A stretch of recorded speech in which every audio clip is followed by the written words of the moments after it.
Another Tuesday night of sharing information on infield play. We have a great topic tonight: why all infielders should train to be shortstops. That is a very interesting question, and we'll get to it in just a minute. As always, we have a couple people we want to thank, and I'll be very quick about it. Steve Springer with Quality at Bats is a partner of ours, does a great job. Check out qualityatbats.com. Yeager Sports, Alan Yeager with his J-Bands, his throwing program, arm care. Give him a look-see and check out his stuff. Outstanding quality information. Couple updates.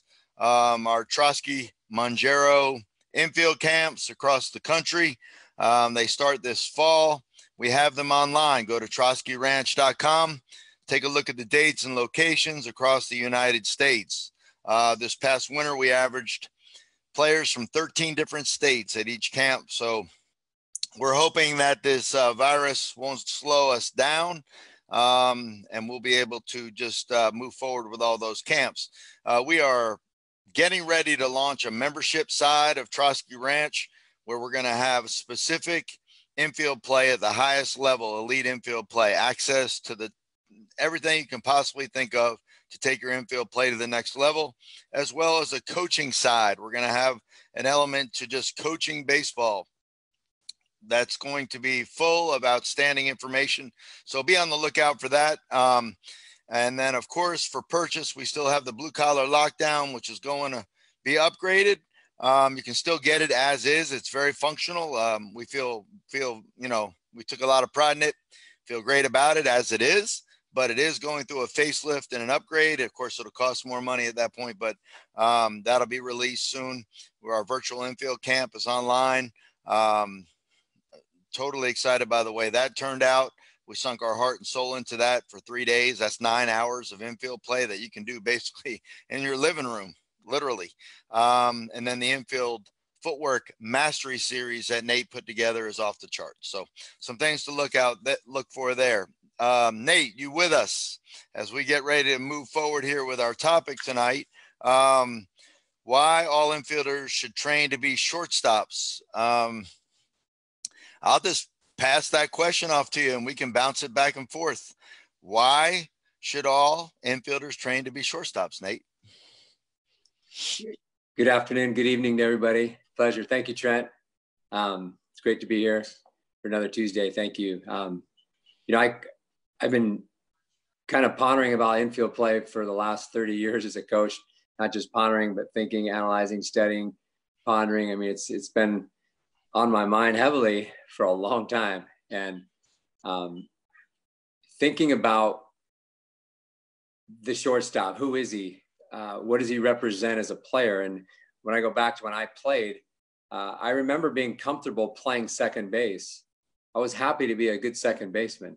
I was like, I'm a second baseman. I'm a starter. Any team I'm on, I'm always playing second, and I'm very proud. Well, as I started to scout over the last 15 years and, just doing what we do in the game, and also significantly being in the Dominican Republic for 15 plus years, realizing that when you play second base, there's a reason. And the reason is you're not as good as the guy next to you. And if you have great intent, which most baseball players do, they have this desire, they have this passion, they want to be professionals, they want to be big leaguers. And that's not everybody, but that's a big percentage, right? And I never realized playing second base was actually lessening my odds tremendously. I mean, absolutely. If I'm playing on a college team and the guy in front of me is playing shortstop, batting third, and I'm batting seventh, playing second, or batting fifth, or whatever, I'm not the main guy on just one team. How are they going to look up to me as a leader, as a high level guy when I can't even start on one team? So it really started to get me to think. And, over the last probably 15 years, I've been thinking a lot about it and really observing who the shortstop is, who the second baseman is, who the third baseman is. Why is that guy over there playing third base? And it's a very important question to ask yourself. Why do you play third base? Why do you play second base? Why are you a first baseman? Why are you a left fielder versus a center fielder? Why do you play right field? And there's different roles for everybody, and there's different attributes to every position. But if you're not at the highest level, See, if I'm in the big leagues and I'm Colton Wong playing second base, that's great. And that's where I want to be, because I'm a major league second baseman. There's nowhere else I can go. And there's no one going to take my job because I have a contract for multiple years. I'm a second baseman and I'm getting paid to be a Gold Glove second baseman. Well, when you're in high school playing second base, or if you're on the JV teams playing second base, or you're on your college team playing second base, that means something. Why are you playing second base? And typically there's a deficiency. And we were talking earlier today, and you came up with a really cool kind of chart, Jen. I don't know if you want to go through that, but talking about what happens when you're deficient in certain areas, because most parents are happy that their kid's starting on the team. He's starting third base. Well, I'm very proud that you are starting, and I was happy that I started too. But let me tell you, if you have great intent, you have to see the big picture. And the big picture means complete player development. We call it CPD, complete player development, BTM, body, tools, and makeup. And you can't leave anything out. And the shortstop is a complete package. The elite shortstop is a complete package player, from body, tools to makeup. Not necessarily 6'2", 190, but he's athletic, he's strong, he's fit, he's explosive, he's agile, he's flexible. There's all these characteristics. So it really, got my mind going. And I started realizing, if I want to help develop players and help them reach their ceiling, when a guy's a second baseman and he's a junior in high school, I'm going to ask why, and who's the guy playing in front of you? Because if that guy's not already a committed player, if he's not already a committed player to a major college, there's probably a problem there, because if he's not, and he's a higher level guy, then you're probably going to be floating around wondering where you're going to end up when your high school career is over. So, yeah, it's a couple things I want to touch on there that I want to make sure nobody misunderstood when Nate spoke. He's not talking about not being a team player. None of that stuff. He's not talking about being selfish. And handling your role that your coach gives you. That's all understood here. Okay. So when we're talking about intent and moving on to the next level and characteristics, the topic is, why all infielders should train to be shortstops. And he touched on some of those things right now. Arguably the shortstop is the best athlete on the field. Okay. He's the best athlete on the field, and that includes his arm, his feet, his hands, his range, speed, quickness, ability to throw from all arm angles, everything. And that's huge. So those characteristics can be used in any position. So it's very, very important as we train, and we're going to go through some examples of guys that have been moved. And as a high school coach, Nate, all the time, the more guys that I have that can play shortstop, and it's hard to find a good one, but if I have multiple guys that can play shortstop, we're probably going to be pretty good that year, because the guys that can't start at short are going to be moved to wherever I need them to fit into the pieces, and they're going to have the characteristics to be able to help us win ball games. So, we're going to get into it, and I'd like to talk to you a little bit about the shortstop, being the quarterback of the defense, baseball IQ, situational awareness, all those kinds of things. How does that fit in to being, a top-notch player on a baseball team? Well, what I'd like you to do, Trent, is go through the areas of deficiency, because we were on that topic. We could just stay there just for a minute, because you came up with a really cool chart and talking about when you're deficient in an area, you end up usually not playing shortstop. And it's not about, hey, am I playing shortstop right now? It's about, what are you training to become? Because the best athlete is the shortstop. And we're not talking about just because you're a shortstop, that means you're an elite athlete. We're talking about elite shortstops and the qualities and characteristics. So if I'm in the phase of player development where I'm developing into the player that I want to become, my goal is not to be happy playing second base. My goal is I want all the characteristics of a shortstop, and I want to beat that shortstop out. So what are the qualities that are actually missing, and what typically happens? If you can also talk a little bit about the major leaguers, because when you think of a major league player, the greatest player arguably of all time is Hank Aaron. Hank Aaron was a 5-tool player, the greatest hitter, the greatest with RBIs, extra bases, total bases, home runs, you name it. He's a 5-tool guy. And where's he playing? In the big leagues. He's playing in the outfield. He went from shortstop to the outfield. Now, when he's playing in the outfield, wow, he's a pretty good outfielder, right? Because the best athlete is now in the outfield. So can you mention a little bit about some of the big leaguers? Because when they go in the draft, a lot of these guys, I mean, think of Jim Thome, power hitting first baseman. Why did Jim Thome play first base once he signed? Because he was a shortstop too. Yeah, so let's cover the first element, the deficiency. So I started thinking today, in depth about shortstops and why, they might be moved away from shortstop, like what in their game might cause them to be moved off of there, even though they're very good players. A shortstop, I wrote this down. These are my thoughts. And it's not always exact, okay, to the audience. This is not 100% of the time, but a shortstop with below average arm, where are they likely going to be moved?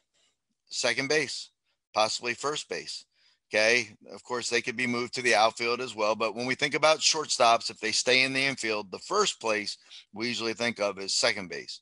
Okay. A shortstop with below average hands, just a little bit below average hands, from a consistency standpoint. Maybe they're like right at a 900 fielding percentage as opposed to a 960 or a 970 or a 980. Shortstop with below average hands, probably going to the first base, maybe the outfield, possibly a catcher. Okay. Nothing against catcher because they have great hands, but a shortstop with slightly below average hands might could get behind the dish. What about a shortstop with a great arm? And you're going to see some of these examples when I start talking about the big leaguers here in a minute, but shortstop with a great arm, what can he do? He can pitch. Okay. If he struggles in the middle or, at the high school level, a lot of times the shortstop's one of our top pitchers in our rotation. I know my shortstop this year on my team was our number one pitcher. So, there again, they can pitch, and you're going to see some big leaguers that happen to. Shortstops with superior toughness, catcher, okay, guy that, is really gritty, hard nosed. He's a dirt dog guy in the middle, not quite consistent. Catcher, shortstop with below average feet and range. Think about it. A shortstop with a little bit below average feet and range. Where might he end up? Third base. Okay. Possibly second base. Again, talking about the levels. High school, there's going to be a lot more pieces that you can take that guy and move him around. You're talking about major leaguers. There's, the offensive side is going to dictate a lot too, where they get moved to on the defensive side. Shortstops. Here's an interesting one. Shortstops with a superior shortstop that starts in front of you. So what that means is you're a shortstop and a pretty doggone good one, but you have a major Division I shortstop in front of you. He's a commit. This is a high school player, for example, who's an SEC commit, maybe a top 5 draft choice, playing shortstop in your high school program. You're probably a D1 guy, maybe a mid-major level shortstop, but you can't start, because you got this stud in front of you. You would start for 95% of the high school programs in the country, but you can't even start on your own high school. Okay. Where does that guy go? He goes anywhere that coach needs him. He's probably on the mound. He's going to be at third. He maybe be at second. He might be the center fielder. He's a doggone great player. Okay. So shortstops are universal, and we're going to talk later about the recruiting process, but let's look. I also made notes, Nate, as you mentioned, some of the professional guys. Okay. And when you have a list that you're going to share of even bigger names. Okay. But basically think about these guys. Trevor Hoffman, Hall of Fame pitcher, right? What was he? What did he get drafted as? He was 11th round pick as a shortstop. Okay. How about Jim Thome? You mentioned him. I played against Jim Thome when I was in the Brave system. Okay. He was a 13th round shortstop pick. Okay. Jacob deGrom. What did he play in college? Shortstop. Okay. He played shortstop. And some other notable guys. See if any of these guys ring a bell. These guys in the big leagues were once shortstops. Okay. George Brett, Mike Schmidt, Willie Randolph, Chet Lemon, Wade Boggs, Paul Monitor, Tim Raines, Eric Davis, Jorge Posada. There's your catcher who was a shortstop. Dustin Pedroia, Mookie Betts. List goes on and on. So guys that have tremendous tools as a baseball player, mentally and physically, normally end up at shortstop. And as you move up the ladder and the degree of separation becomes very small, those guys start to get moved around. And you got to find your niche, Nate. And that's what I would argue to any player is you got to find your niche on a baseball team. For you, it was what? Second base. Okay. For me, my story's different. I'm not going to get into that right now. But those are some of the things that I thought of when you're a little bit deficient as a shortstop where you might get shuffled off. I can tell you, I'll leave it at this and then I'll let you add and move on to any other thing we want to talk about here. But the one position in the infield that you, in my opinion, don't want to be that position only is a first baseman. You don't want to be a first baseman only guy unless you are unbelievably talented there and you can swing the stick, okay, and you're going to be the unanimous choice by the coaching staff to be the first baseman because everybody can move to play first base. On the two teams I've had in the last 6 years that played our state championship teams that played for state championships, both first basemen were third basemen that I moved over to first base, okay, because we had more depth at third base. And the guys that grew up in our program thinking they were going to be first base ended up either as DHs or on the bench not playing. So you want to be that shortstop. Nate, anything you want to add to and then branch off onto in this regard? Sure. Can you hear me okay right now? Yeah. Mm-hmm. Super. We're thinking about the major league players. Albert Pujols was a shortstop. Miguel Cabrera is a shortstop. Manny, you go through the list, they're all shortstops. So typically the shortstop is someone who is naturally born with skills. He has tools. He has a leadership, he has leadership qualities. He has a sense of athleticism that's greater than others. But this is the point that I want to make is that if you're in the developmental stages, so right now, if you're in college, you still have time to develop if you want to be a professional. If you're in the minor leagues right now, you still have time to develop. I was talking to my boss today, and we were talking about the Cleveland Indians, 2 draft selections. They picked a first rounder and they picked a fourth rounder. And the fourth rounder the last 2 years was on our area code team. And I asked him, I said, why did they take Milan in the fourth round versus Carson in the first? And he said, Carson in the last 6 months is literally transformed himself in his game. If you look at Carson's perfect game national numbers, his 60s is 7.15, his throwing velocity is about 84, his exit speed is about 84. These are fringy numbers, very, very fringy college prospect numbers. He's a first round draft pick this year. And what happened is he continued to work and work and work. If you look at Bregman, look at Bregman's perfect game profile as a senior. Look at Arenado's. Look at Lindor's. Look at them all. Lindor's throwing velocity, 85 miles an hour, 60, 6.85. Arenado was throwing 84 to 85 across the diamond, heavy-footed, stiff. So when you think about development, if you're comfortable with playing third base, see, Nolan Arenado can play shortstop. Bregman can play shortstop. They're all former shortstops, and they continually train to be shortstops. Now they're shortstops at other positions, third, second, first, outfield. So as you're developing, think about the qualities of a shortstop. And we're going to go through the 10 phases of making a play shortly. We're going to break it down so you can think about the different qualities that actually define a shortstop. We're going to go through the phases. But if you strive and you're happy with where you're at, the problem is this: your game will end. Your season, your lifespan in baseball will be over very soon. Because if you're playing second base in high school, that means you're going to have a hard time playing second base at the next level, because the next level, you know what happens? They're all looking for shortstops. We're looking for shortstops, and we want to move shortstops to second base, third base, first base. And now one of the premier concepts in professional baseball is, can we find guys like Chris Taylor, Trey Turner, these guys, D. Gordon, guys that can play center field and shortstop? That is the highest premier athlete, a center fielder and a shortstop that legitimately can play both at the professional level.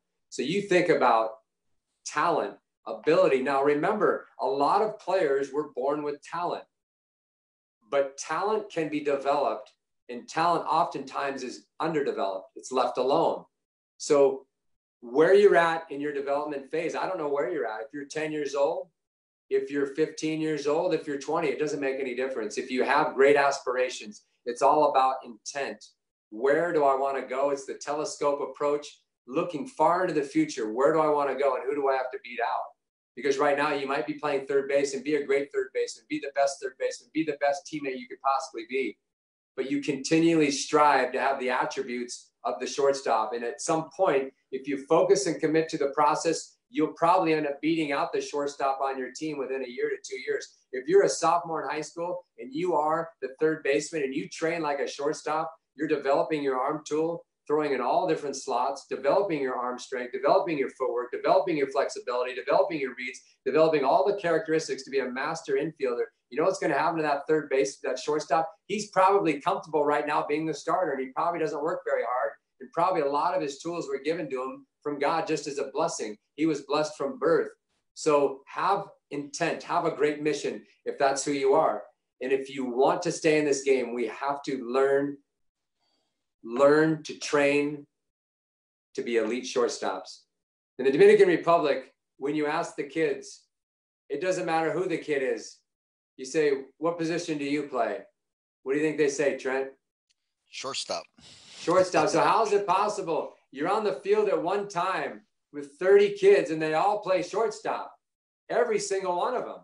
They don't say second. There's not one kid in the DR that says, I play second base. I don't play first base. I don't play second place. I play shortstop because the best player on the diamond plays shortstop, and they know that. So they all train to be shortstops, every single one of them. That's why in the big leagues, a large percentage of the third basemen are Latinos because they were all former shortstops and they dominate the corner because they can play it just like shortstop. It's very interesting. And the American player, and I play third base. I'm happy. I'm proud to be a third base. I'm not proud to be a third baseman. And if I play third base, I'm a shortstop playing third base. So they say, what position do you play? I play shortstop, and I'm just over there just helping my team out right now, but I'm a shortstop. Yeah, I've never heard one kid in America say that. So think of this, because the great separator is how you think. And when we were playing, Trent, no one helped us with our thoughts. We were just doing what we do, right? But the power in thinking is it's so powerful how you think. So when you think of intent, Milan Tolentino just signed in the 4th round. I had the opportunity to coach him for multiple years on the Area Code Brewers team. When he was interviewed, they asked him, they said, are you going to go to college? Are you going to sign? This is what he said, Trent. He says, no, I need to get to the big leagues fast because I'm working to break Pete Rose's all-time hit record. And if I go to college, I'm wasting 3 years. Are you kidding me? And then another kid of ours, Nick York, first rounder from our area here, had an opportunity to coach, very small window. But Nick, when asked, what are your aspirations in professional baseball? He says, I'm going to be a Hall of Famer. It wasn't, I hope I make the big leagues and, I hope I play for 10 years. And that's the difference. If you're happy over playing at second base, you're going to be happy getting drafted in the 35th round. Okay. It's all about intent, and great players have great intent. And that is the law. That is an absolute. That's a fact. You can't defy that. So the great intent is extremely important. So think about your intent. Which big leaguer do you want to play next to? Which big leaguer do you want to replace? And which big leaguer do you want to beat out? Because that's the intent of someone that's going to stay in the big leagues. If you just hope to get to the big leagues, good luck to you because you're not going to play in the big leagues. There's 3 players. So I was in Southern California. I was talking to a father, and he's a very wealthy man. And think of this. So there's 3 kids that graduate from high school. There's 3 of them. And you ask one of them, you say, what are you going to do after high school? He says, well, I hope to work for the LA Dodgers someday. So he's the hope guy, right? The second guy, you say, what are you going to do, young man? He says, well, I think I'm going to work for the Dodgers one day. I think it's going to work out. Well, he's a think guy. He's thinking. Okay. And the other guy, you ask him, you say, what are you going to do? He says, I'm going to own the Dodgers. I'm going to own the Dodgers. Well, which guy is going to own the Dodgers? The first 2 have no chance. The third guy probably will own it by the time he's probably 45 to 60. He'll probably own the Dodgers. And let me tell you, so that's a true story. And when I heard that story, it blew my mind because I was sitting there, I'm going, wow, we have the freedom and right to think any way you want, and your body literally seeks to accomplish what you're thinking. whatever you're thinking. So the guy who hopes, good luck, because the body is unsure, because your mind's unsure. The guy that thinks, same thing, law of attraction. The mind's unsure, the body's unsure. But when you paint the picture in your mind, your body literally seeks to accomplish the picture, and the picture must be clear, it must be detailed. And if you want to accomplish great things, the picture must be about achievement, not about settling for playing second base, first base, third base. Jim Thome, by the way, like you said, if he was trying to be a first baseman, do you think he would have went in the 11th round as a shortstop? I guarantee you, he probably would have been a 20th rounder, a slow, heavy-footed, bad arm first baseman who can hit, goes in the 25th round.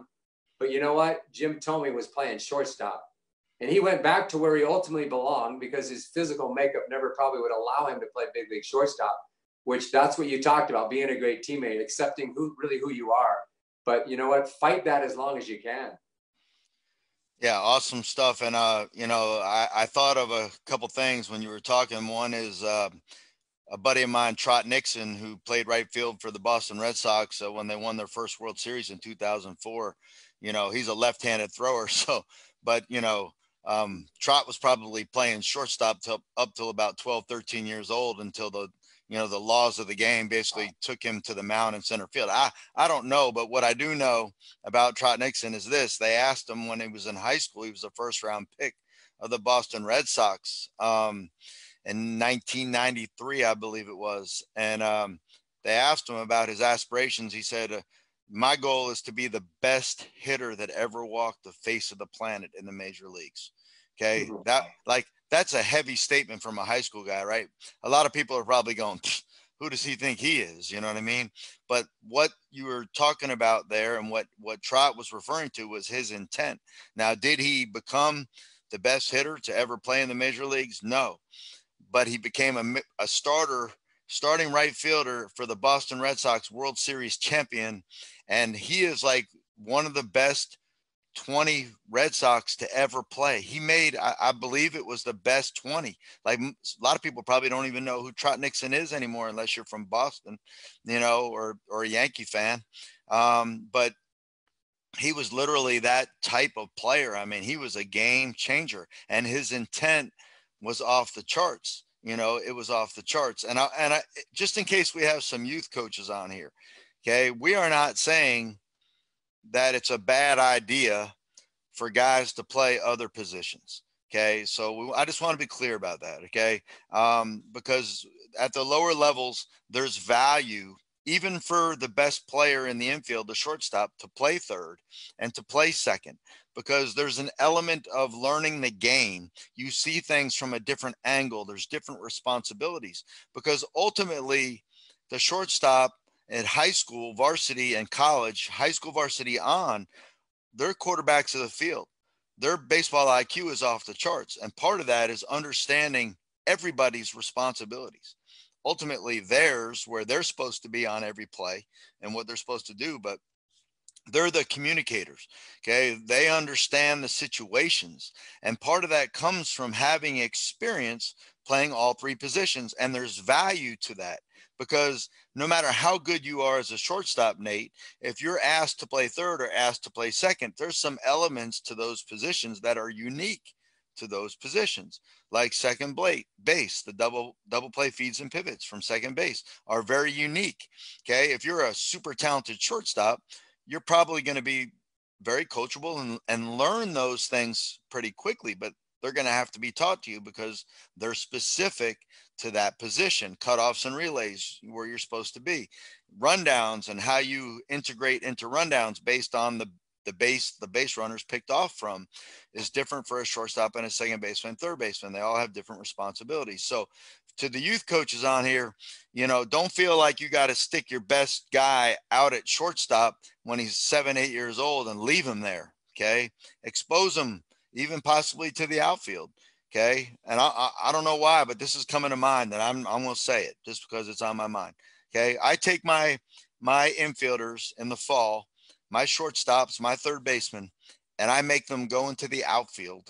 Okay. And throw bases, and I make my outfielders come into third base, and the infielders throw rockets in to third base. And my outfielders have to receive those short hops, those in-between hops, those horrible throws that the outfielders are often throwing in there. Okay. And they get a new perspective of what it's like to be a cutoff man and to have to put tags on when, you know, and it's all about perspective.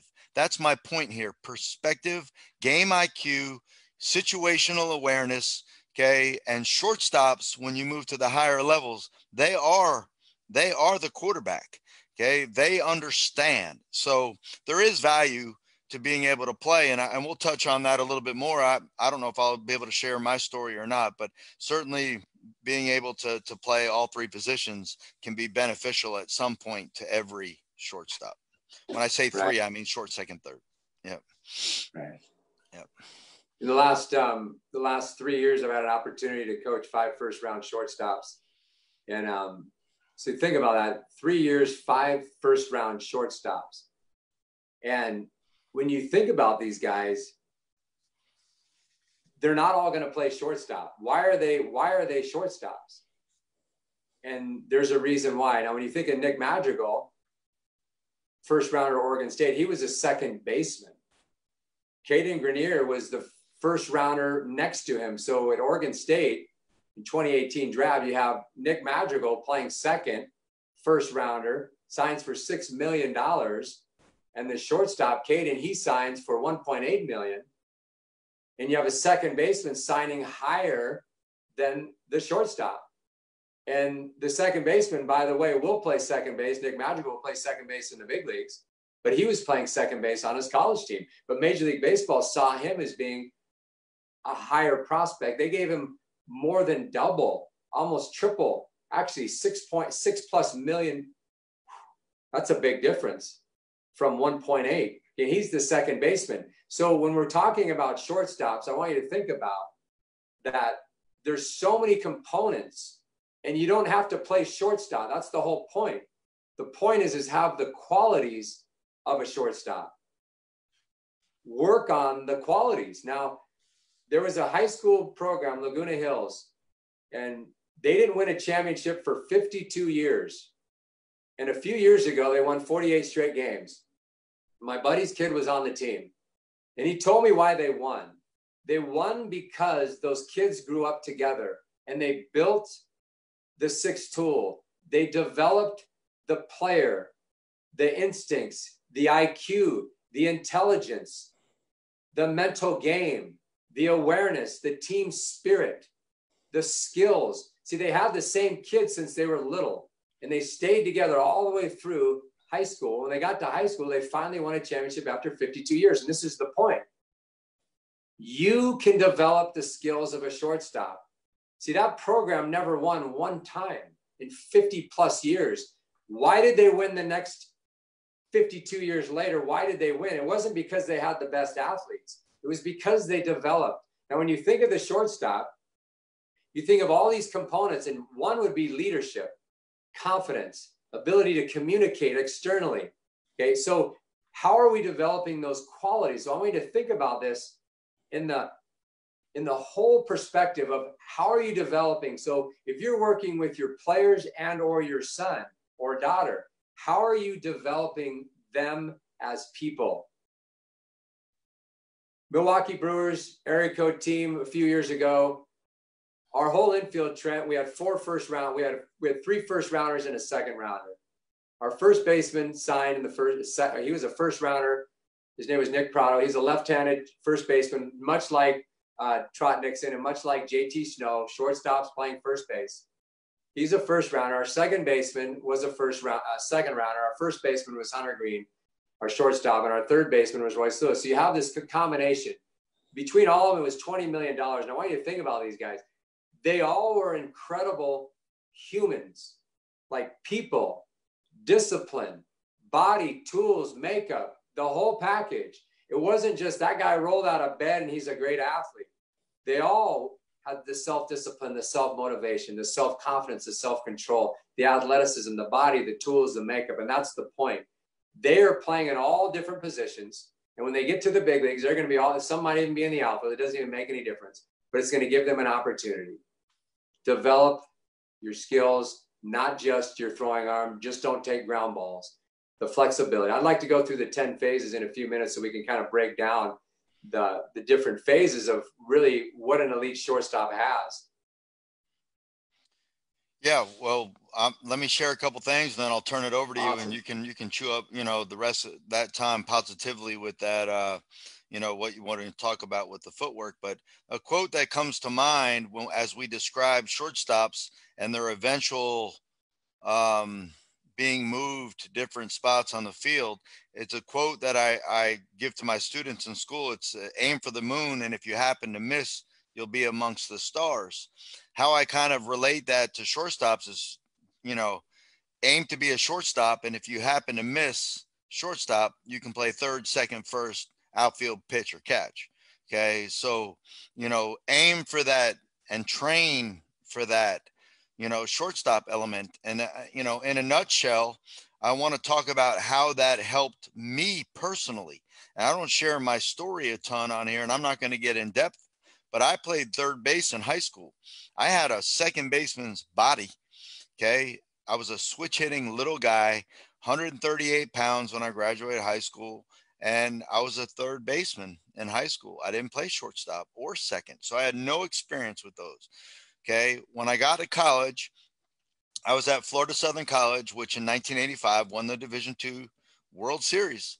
Okay. So I'm coming in the fall after they just win the World Series, and I'm being moved based on my tools to second base. Makes sense. I'm built like a second baseman. I have the tools of a second baseman. I didn't know how to play second base. I didn't know how to turn double plays. Okay. And it cost me dearly. I ended up on the JV team, and I couldn't even start on the JV team. That's embarrassing for me to say right now, but that's where I was as a player. Okay. I came home that summer. Guess what I trained as? A shortstop.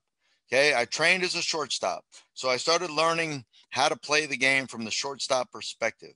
My sophomore year, I transferred to JUCO. I have told this, I'm not all about transferring, okay, because of adversity, but I'm at Division II National Championship program now, and I need to be developed. And I realized very quickly, if I don't get to JUCO, okay, I'm going to be recruited over the top of, I'll never have a chance to ever play at Florida Southern. So I transferred to JUCO.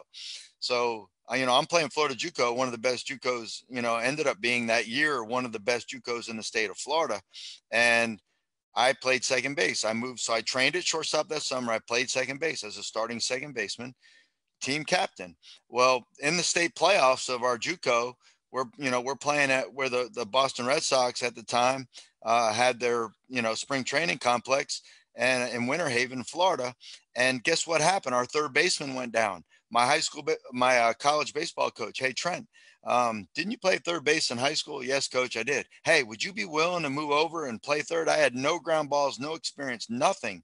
Okay. That year at third base, I started at third base, and we lost in the finals of the state tournament for Florida JUCO, and I played third base that entire tournament. Okay. I transferred to UNCW because I have to at a JUCO. It's only 2 years. I go to UNC Wilmington as a second baseman. I'm academically ineligible from going 4-2 to 4, Nate. And what happens? Okay. I start training at shortstop. I'm a second baseman, but I'm training at shortstop. Okay.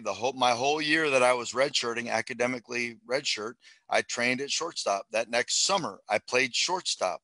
Okay. The first year I was eligible at UNC Wilmington, I had grown up, got stronger. The attributes of a shortstop grew into me, and I'm now the starting shortstop in a Division I program. Okay. I hadn't played shortstop since I was 12, 13 years old, and now I'm a Division I shortstop. Well, so it works out, right? I played for the Braves after that. 2 years at UNC Wilmington, I played for the Braves. Guess what I had to do in pro ball? I had to play short, second, and third.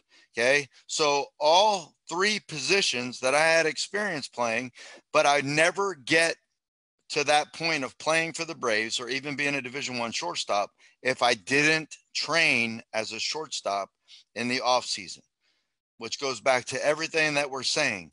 Okay. I trained as a shortstop, and then eventually, I became a shortstop. So that's kind of the backdoor route in. So I wanted to say that as an encouragement for any parents that are on here, any coaches that have smaller guys. Don't give up on your guys. Okay. Let them train in the middle, and then move them around as necessary, because they do change and they do grow up. Right, Nate? So with that said, I want to go ahead and turn it over to you so that you have the time needed to talk about these attributes and footwork of a shortstop. Great. So I'm going to go through them, Trent, at any time, if you would just comment, because I'm not going to try to cover everything. I'm just going to go through the 10 phases of making a play. And so when you think of the 10 phases, I'm going to go through each one. And at any time, if you just want to say something before I go to the second one, I'll just give you an opportunity, please, and just say something, whatever you like. And your story is awesome. I think your story is incredible. You're over at shortstop building your arm strength. You think about it. The second baseman's hardest play is easy for a shortstop shortstop is a whole nother level. There's no comparison. So if you're over there, it's like, you're training beyond. You go to second base, it's a walk in the park. So guys, challenge yourself, work on the back end in the hole, work on those slow roller throws, work on the ball up the middle where you throw off balance. Work on those challenges no matter what position you play. And that's a really cool story. Then you get to pro ball and you play all three. That's awesome. But that development came from pushing yourself to become better. And when I talk about the 10 phases, we're not just talking about taking ground balls at shortstop. That's a component of becoming a shortstop, but that's not why you were a shortstop. It's the elements and attributes that you had as a player that you were developing, partially from fielding ground balls, but also from you as an athlete in your developmental phases of working on your flexibility, working on your functional strength, working on your footwork, by working on your explosiveness and your first steps and everything that's important that defines a great shortstop. To go through the 10 phases, we're going to start with number one. Number one would be pre-pitch. And when you think of pre-pitch, when you think of an elite shortstop, his focus is another level. And we say TSO 140. TSO 140 is 27 outs, 140 pitches. And the great shortstop does not take pitches off. If you watch an elite shortstop, you watch him for 27 outs, 140 plus pitches a game. He will not take pitches off. And not only will he not take pitches off, he's going to double that to 280 because in between each pitch is a space. And that's another pitch you have to play because that's the situational awareness concept between the space between each pitch. So he not only plays the pitch, he plays the space between, then he plays the pitch. So if it's 140 on the average major league game, he's playing 280. So his focus. So now you go, okay, I want to be a shortstop. Okay, well, it's required. Why do you think the shortstop has greater focus? He has greater focus because the plays that he has to make are more challenging and he gets more plays. So the plays, he's going to make more plays. The ball is going to come to him more. And also the difficulty, percentage of difficulty is going to be much greater. So he doesn't even have like a catcher. Catchers don't take pitches off. If they do, they won't be catching for very long. So that shortstop. So strive to have TSO 140, 27 outs. We don't give outs. We don't give outs away. 27 outs, high school 21, high school TOO 120, high school 120 pitches, 21 outs. Regardless, I don't take pitches off. So when you think of their pre-pitch, not only landing on time, they're focused. So they're on time, present, focused, and on time. So the one time zone concept is this pitch. It's this pitch, this pitch, this pitch, this pitch. It's only this pitch. And they keep this pitch greater than the next and the last. It's all about this pitch.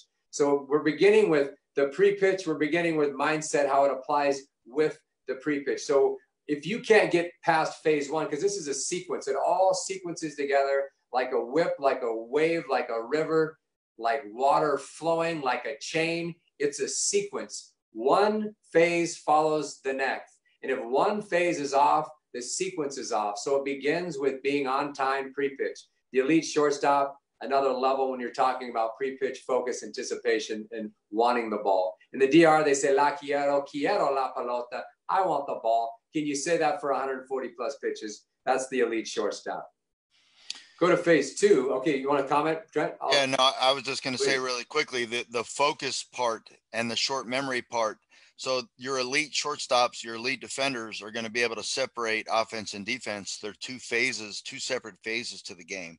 And guys that are not mature as defenders take pitches off. And part of that is they're still focused on their last at bat that they're not happy about, or they're worried about their next at bat or an error that they made. So the ability to hone in to that next pitch, certainly in my experience as a high school coach, the guys that I've had it that were superior defenders or superior shortstops were really able to create a separation and understand their importance as a defender, that they can save runs, they can win games on the defensive side just as much as they can help on the offensive side. So that's the point I wanted to add to that. Move on to number 2.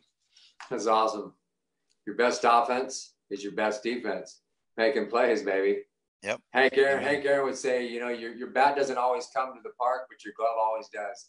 And playing defense is an attitude. You know, the best hitters are batting 300, and the best defenders are fielding about 995, 990.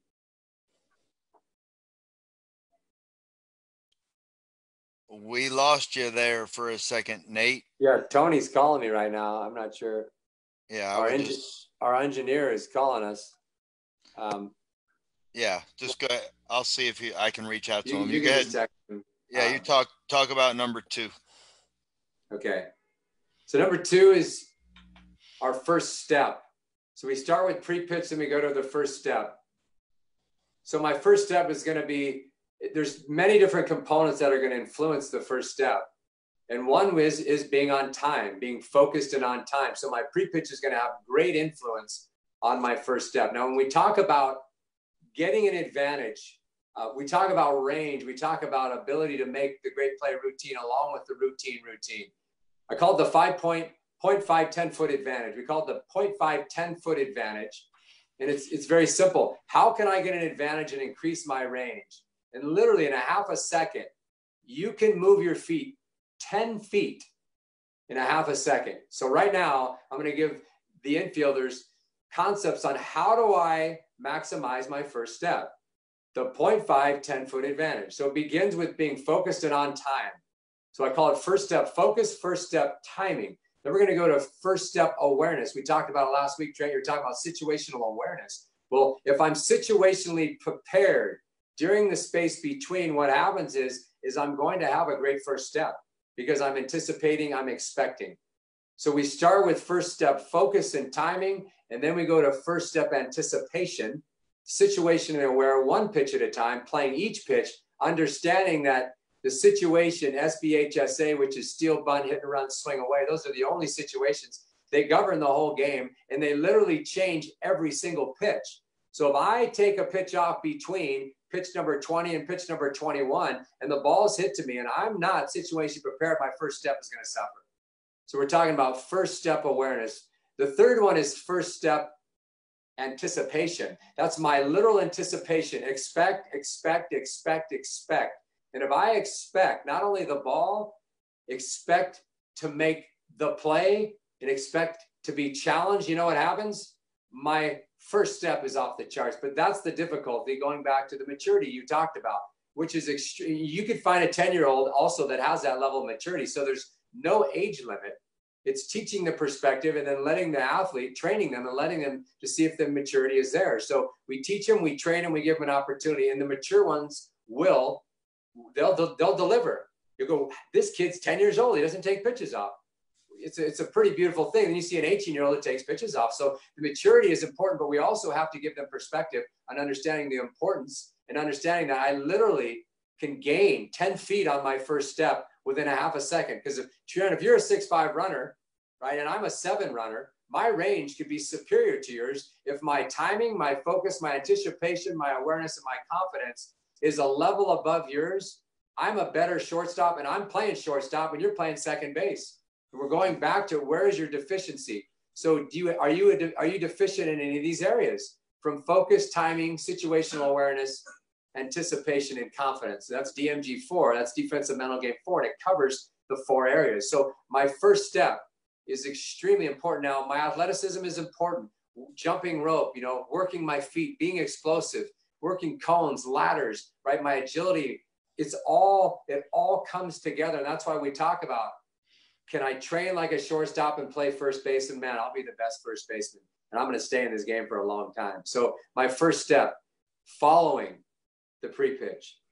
Yeah. So to me, when I think of all that, my mindset as an infielder and what I try to get my infielders to do is everything you just said. But if I could wrap it up into one thought, it's expect a missile, and you're going to be going laterally side to side. It's going to be a missile, because if you're preparing for a missile every pitch, you're never going to get caught off guard. You're not anticipating a routine ground ball. You are expecting a missile, and you're going to have to go side to side. It could be a dive. You're ready to lay out. Okay. When you land, you're ready to go. And that's when you get that kind of mindset for missiles and lateral movement. Okay. You're going to be on the money. You're already situationally aware from the space in between. Now you just react and make plays. It's awesome. Number 3 is the route. So I start with my pre-pitch, then I go to my first step. Now these are the physical, we're talking really the physical phases of making a play. So I begin with my pre-pitch, I read the ball, I go to my first step. Now I transition into my route to the ball. And there's differences between efficiency of movement and wasted space. And when you're thinking of elite shortstop who's playing at a higher level, the runners are all good runners for the most part. There's a handful of guys that are, below a 760. The majority of the guys are, anywhere from a 6'4" to a 7. That's like the major leagues on average. So if I don't have efficiency on my routes, I will be exposed. So my routes are important, working my routes. And we put routes into 4 categories, basically. An end route is basically a no route. You just feel the ball where you're at. The ball's hit hard at you, feel it and go. Then we have the S route. The S route is just a straight line, any angle. It could be a drop step back. It could be a straight angle forward. It could be just running forward. It's a straight line to wherever I'm going. And then we have the J route, which is a ball typically at me, whereas all I do is get the ball slightly left of center. Then I approach the ball straight. So it's like a J. Then we have many variations of the C route, which is kind of like a banana. There's different depths of the C route, but actually working your routes on different plays. And that's what footwork mastery is about. It's about mastering the routes to each play. And if you are proficient and efficient on your routes, your approach angles, your rounds, any position that you take in your route, efficiency of movement, you know what happens? That guy who's a 4-1 runner, he's out. We don't waste space. And if we need time at times to take an extra step, we can, because we're proficient in our route. Now, when you think about route, the route that I take to the ball, the greatest really, kind of influencer is the speed of the runner. And very seldom will you hear anybody on a field ever talk about the speed of the runner. Now, there's some high school programs and there's some college programs that, are doing a great job in that area. But that's a small percent. I would say less than 10% are regularly communicating the speed of the runner. Because if I make a backhand play, so one example, if I make a backhand play to my right, a lateral backhand play, if it's a double G runner, that's a double good runner. That's like a 3.9 to a 4 down the line. Okay? If he's a 6.3 to a 6.4 60, okay, my approach to the ball will be significantly different. My approach to the ball is going to be significantly different if it's a poor runner, an average runner, a good runner, or a double G runner, a double good runner. That's a 6'4", 6'3". That's a Mike Trout. That's an Altuve going down the line. That's a Christian Yelich. That's a Trey Turner. These guys, that's a Cody Bellinger. These guys are running 3.9s to 4s down the line regularly. So now my route to the ball will be significantly influenced. So now what we've been working a lot with the training we've been doing is that we've been focusing on the same play with 5 runners. So now you jump throw, you throw off the run, you set your feet, you take 2 steps, whatever that requires of that runner, we're working on. So within each play, there's anywhere from 3 to 5 plays, because the speed of the runner, now you can talk about surface, because that's going to affect the speed of the ball. So there's many different components that affect my route. But if you're just taking ground balls and you talk about it every time, the stopwatch is extremely important. The stopwatch will expose you. And if you're not training for 3.9 runners, 4.1 runners, 4.3 runners, 4.5 runners, and 4.9 runners, you know what? You're taking the same route on every ball, and you will be exposed fast, and you will not be playing shortstop. You'll probably move right out of the infield. You can get away at second base with, not as much instinct and feel and IQ, because the speed of the runner is less significant. To me, yeah.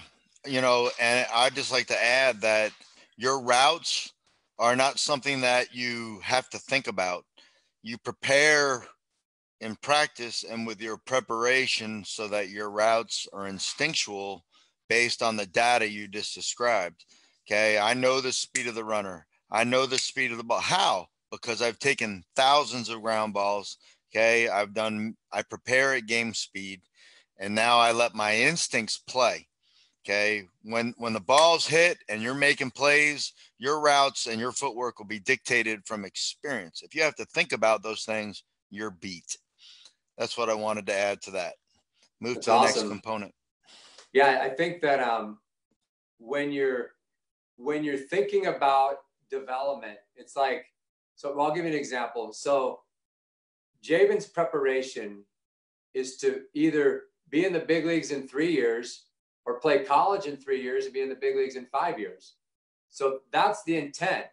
So when you think about that, right now he's training literally, if he goes to Oregon State, he's training to be the starting shortstop, understanding that there's 3.9 runners, right? USC, UCLA, right? Oregon, you name them, Arizona State. There's a lot of 3.9, 4.0, 4.1, 4.2, 4.3 runners. So the preparation for his routes, his exchange, his arm slot, his release points, everything is focused on when he steps foot either in professional baseball or Oregon State. Within a year and a half from now, he is game, fit, game, ready now. Because if he's not, you know what happens? He'll be sitting on the bench like all the other guys that train with mediocrity. They're just hoping to make the team. There's no great intent. You have to aim specific and small, very small. This is small. 3.9 is small. 4.0 is small. And then we're literally measuring it, and then we're preparing routes and footwork, all aligning it for your intent. So the question would be, in 2 years, 3 years, 4 years, 5 years, where do you want to be? And do you want to sit on the bench? Because if you're not prepared, you will sit on the bench. Because there's other guys that have been there before you for anywhere from 2 to 5 years waiting to start, and they have the experience and you don't. So it's extremely important to understand that as you train. Who do I want to become, and when do I want to be game fit, game ready? And for Jabin, it's freshman year, starting shortstop, first team All-American. That's the goal. So that means every play, the guy has to be out no matter how fast he is. So that's how we train. We train for those runners. And that's extremely rare. People don't train like that. And it's the same. Now you go to pro ball, you want to be in the big leagues. Okay, you're preparing for Mike Trout, Trey Turner. You name them. You name the good runners, that's who you have to throw out. Otherwise, you'll be back in A-ball, AA, or you won't be playing anymore. You'll be released. So understand your training is significant. It's very, very important. The next would be footwork. So when you have route, we talked about route. Routes number 3, fielding footwork. So as I approach the ball, that's my route. Then I go into my fielding footwork. And a couple of things very important to understand is that we call it English. In pool, you call it English. The pool player that can run the table literally sets up every shot within the shot he's taking. So once he sinks that ball, the white ball triggers over here so he can make the next shot. And he's just running the table because he's putting English on every shot. He's preparing ahead. The master infielder, with his route and his footwork, he's literally preparing for the throw within the play. He's not catching it and saying, okay, I hope I can get the throw off now. And that's what the inexperienced or the amateur or the average infielder does. The master shortstop or master defender, period, he is in full preparation before his approach angle, his approach route, and his fielding footwork is setting himself up for not only efficiency of movement, for momentum and direction. So that has to be prepared. That has to be practiced also in your preparation. It's not just I'm rolling balls, I'm fielding balls, and I'm setting up to throw. Setting up to throw is great, but what kind of efficiency and momentum are you generating with your route and your footwork? Now, thinking about footwork, when I'm fielding a ball, there's pretty much 2 directions. It's kind of like being in a river. When you're in a river on a raft, you're either going with the current or you're fighting the current. So when I'm moving away from the infield, it's a hard hit ball. I'm moving with the ball. I don't fight it. I don't press. I don't try to stop. I literally move with the ball like current. I move with the ball. The ball's hit hard. I stay with it in a raft going downstream. So I'm either moving with it with my fielding footwork, or I'm moving through it. Like that's like paddling upstream. So it's a ball hit at me. All my momentum I'm trying to gather through the ball so I can actually move through it. So I'm either going to move through it or with it. Those are the 2 main concepts as you're fielding. So if a guy stops and he doesn't have momentum one way or the other, one, we have to evaluate, why are you moving with the ball when the ball actually wasn't even hit that hard? You should have generated your footwork so you could have moved through it. So understanding move through or move with, very important. Those two concepts. Now, as I'm moving through and with, I'm preparing for my throw. So even if I'm going back with a backhand and I'm not trying to fight it, because what a lot of infielders do is they just try to catch it and they stop and they get stuck. Now they have no rhythm and their feet stop and they literally have to try to redirect everything and they're out of balance. They're out of position. Instead of taking an extra step or two, gather, balance, boom, then they redirect. So understanding our fielding footwork is about preparation for the throw, fielding with or through. So to me, the thing there that comes to mind from my perspective is working on that during our throwing routine. We can work on putting ourselves in different positions, going with river, against river, with momentum, against momentum, to the right, to the left, double shuffles, L shuffles. You know, we can create all of that within our throwing routine so that we're getting that repetition day in and day out, because as a player, you may not get the reps that you need defensively to be able to make throws. It might not be in the plan. You might be doing team D that day and then going to hit inside. You might not get your reps. But if you're working every day on your throw and you're using your footwork, the different footwork Nate was just discussing, okay, now you're preparing yourself to make plays, and that will transfer if you treat it with the respect it deserves in practice. Awesome. So taking advantage of your time, because your time is extremely limited, and that takes great self-discipline and maturity. And also, you know, Trent's always talking about being organized, you know, running a practice. And it's like, if you don't have a plan, you have no chance, because when you get to the field, you'll always go back to what you just do. And we need to be creative. We need to have a plan. And Trent's talking about, I mean, check out his throwing program. You know, it covers pretty much everything. And we do that every day. Every throw, every angle, we just get a couple reps in and it prepares you for your throw. So that's the fielding footwork. Now we're going into we're going into the fielding position. And when I'm in my fielding position, the great, you know, Trent, I would say the great separator really is his flexibility.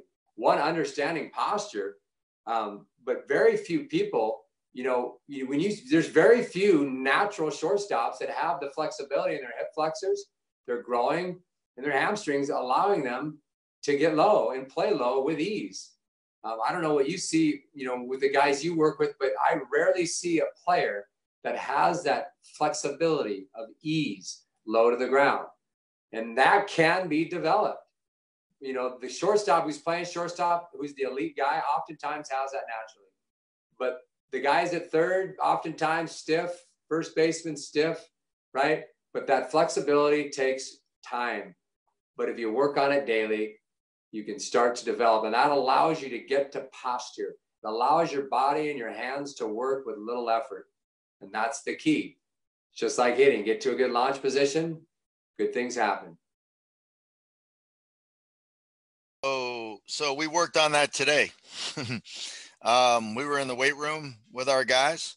We work on hip mobility, hip flexibility, being able to create the hinge at the hips. And we had literally worked on our posture holes. We worked on every single one that you did in the tweet last week with the diamond.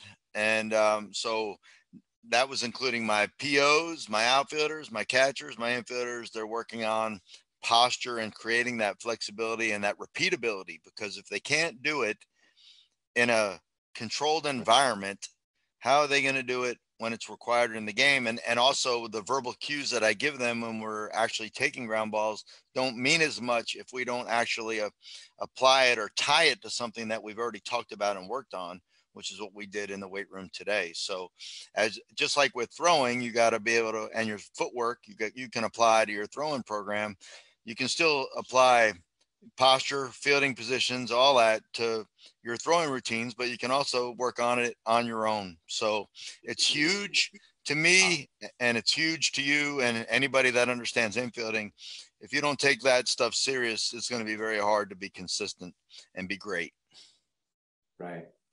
Do you think we should try to finish the next three, or do you think we should take it up next week and just kind of build off of what we're doing? No, I think you should finish. Okay, I think we need to we're finish gonna here we're gonna go through number 6.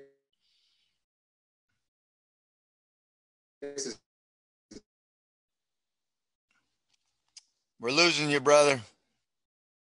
You're freezing on us. Hang on. Nate.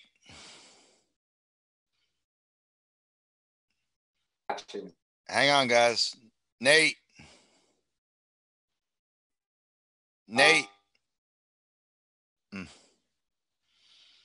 Let's see if we can get him back.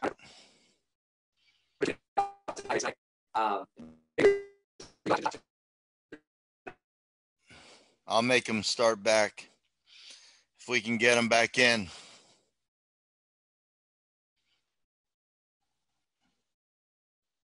I have a feeling he went out. We'll see if he can come back in.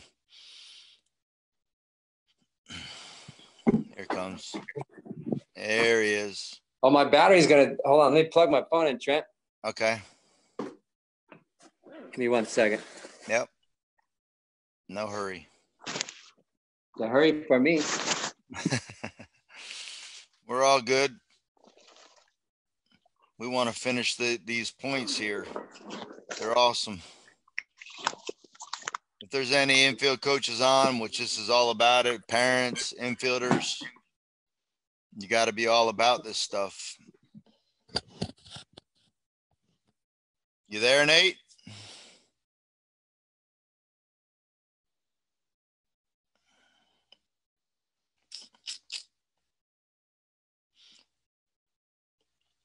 See if we can get through this glitch. Sounded like his phone was about to die.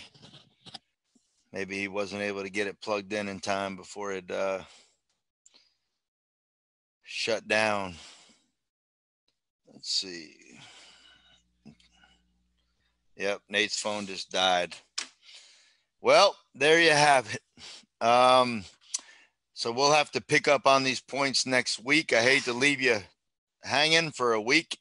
But we hope to see you next Tuesday. Drop your comments in. And if you have to come back and watch it, which I tend to do myself, I go back in and look and think about things that we could do better, Nate and I, and answer questions. So don't be afraid to put those questions in there. Some great points made tonight. This is personally one of my favorite talks so far that we've done. Just because it's so practical. The information is so practical. So be sure to train your infielders to be shortstops, and no matter what position they end up at, the odds are they're going to be the better choice at that position. Okay. Because of the characteristics that we take away from shortstop. So it's been a great Trotsky Tuesday. Be sure to check out TrotskyRanch.com for our camps, our actual physical camps where Nate and I will be there for an entire weekend, all day Saturday and Sunday. This will touch on all of this stuff and so much more. Check out the virtual camp online that you can still buy. Blue Collar Workdown, Nate's Footwork Mastery Series, all great stuff. And of course, we'll be launching our membership on Trotsky Ranch soon. So see everybody next Tuesday night. Good night.